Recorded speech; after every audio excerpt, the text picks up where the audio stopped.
descrivere, definire così precisamente la mia pratica artistica, ma soprattutto vorrei che fossero le opere, soprattutto le mie opere, a descrivere la mia pratica, il mio lavoro, che non sia io a mettere, diciamo, dei confini o diciamo a dare proprio a definire qualcosa, a mettere dei limiti. Insomma, però ecco, se vogliamo trovare veramente tre parole che mi piacciono, sono avventurosa, libera ed eretica.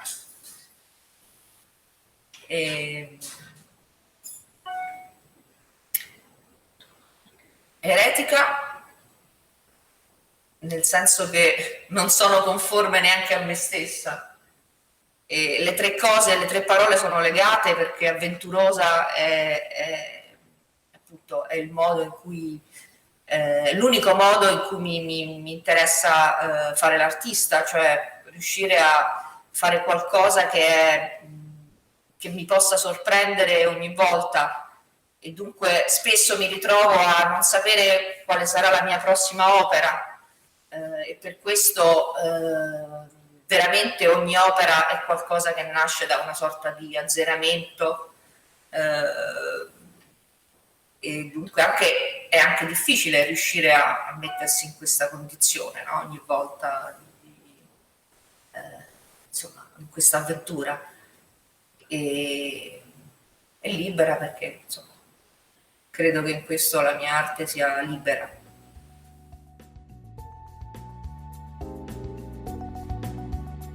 Se devo prendere il titolo della mostra, potrei dire che io non dico mai io, per esempio.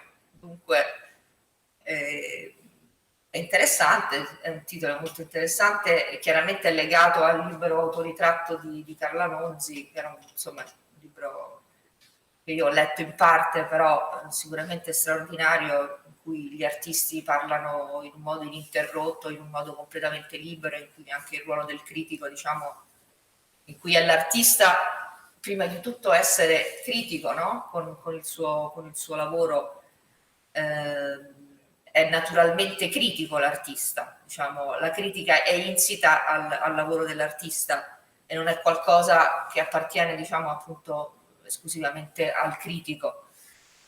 Potrei rispondere con le due opere che io presento in questa mostra a questa domanda che mi fate, perché in fondo appunto si tratta, credo per quello che ne so, di una mostra fondamentalmente sull'autoritratto. In qualche modo l'autoritratto è qualcosa, diciamo, in fondo gli artisti fanno sempre un autoritratto, no? Anche se non si autoritraggono nella loro opera, ma diciamo l'opera è un autoritratto, nel senso che è l'espressione di un pensiero, no? Del pensiero di un artista, che è sempre qualcosa di molto personale. E i miei, diciamo, i miei autoritratti, se vogliamo chiamarli così, che verranno presentati nella mostra alla Galleria d'Arte Moderna, sono due lavori diversi. Sono una scultura che consiste in il titolo è Autoritratto al lavoro. Si tratta di una motozappa rossa, dunque sono io ripresa in un momento di pausa a motore spento, io come macchina da lavoro, e sono appunto una motozappa. Sul motore c'è scritto in rilievo Officine Meccaniche Benassi. Ecco, questa sono io, in forma di macchina, un po' come altri artisti, Andy Warhol o David Bowie, si sono appunto identificati con quest'idea, no? Dell'artista. E l'altro è un'opera fotografica appesa al muro, è un grande foglio che scende senza cornice, in cui è rappresentato un gorilla in piedi che sfida con lo sguardo lo spettatore con le braccia alzate, e ed è appunto un animale. Il titolo è That's Me in the Picture.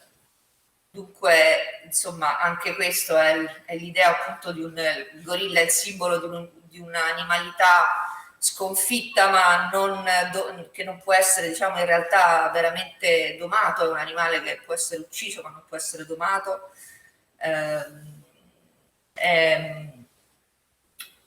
Diciamo, il gorilla si può confinare, si può uccidere, ma è diciamo, l'elemento interessante è la sua, diciamo, resistenza, questo suo resistere in qualche modo all'addomesticamento che appunto poi la società vorrebbe imporre. Dunque è, diciamo, l'elemento che resiste ad essere, diciamo, interessante. In questo senso l'artista anche è qualcuno che resiste. Oh, è meglio così, io sono io, un ritratto. Hai 6 anni, io dico